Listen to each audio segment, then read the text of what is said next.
বাংলাদেশে বসবাস করতে হলে নিজের শখও বিসর্জন দিয়ে দিতে হবে, নিজের শখও মাটি করে দিতে হবে।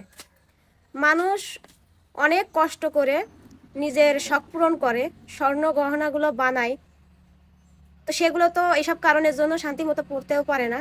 তারপরেও এখন কি হয়েছে, স্বর্ণের দাম বাড়াতে এখানে ডাকাতি ওখানে ডাকাতি হচ্ছে, ডাকাতি তো হচ্ছেই, সাথে মা মেয়ের জীবনটাও দিয়ে দিতে হলো এই স্বর্ণের কারণে।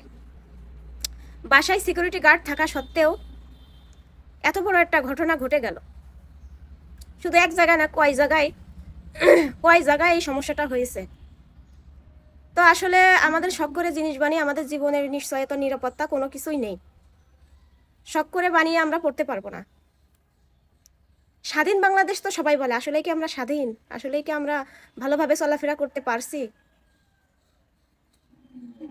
সবকিছু নিল তো নিল, জীবনটাও নিয়ে নিল। কেন দরকার ছিল জীবন নেওয়ার?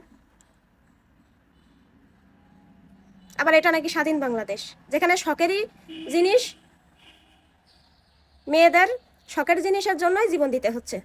তো আমি বলবো, স্বর্ণের যেহেতু দাম বেড়ে গিয়েছে, তো স্বর্ণের জিনিস না বানিয়ে সেই জিনিসগুলো বিক্রি করে দিয়ে জমি কিনে রাখাই ভালো। এতে অন্তত নিজের জীবনের ঝুঁকিটা কমে যাবে।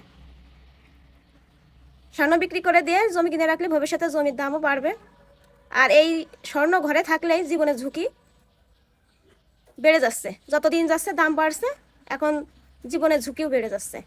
আর দৈনিক কি কি সমস্যা, মানে বাংলাদেশে একটার পর একটা লেগেই আছে। কমার কোনো নামগন্ধ নেই, একটার পর একটা লেগেই আছে।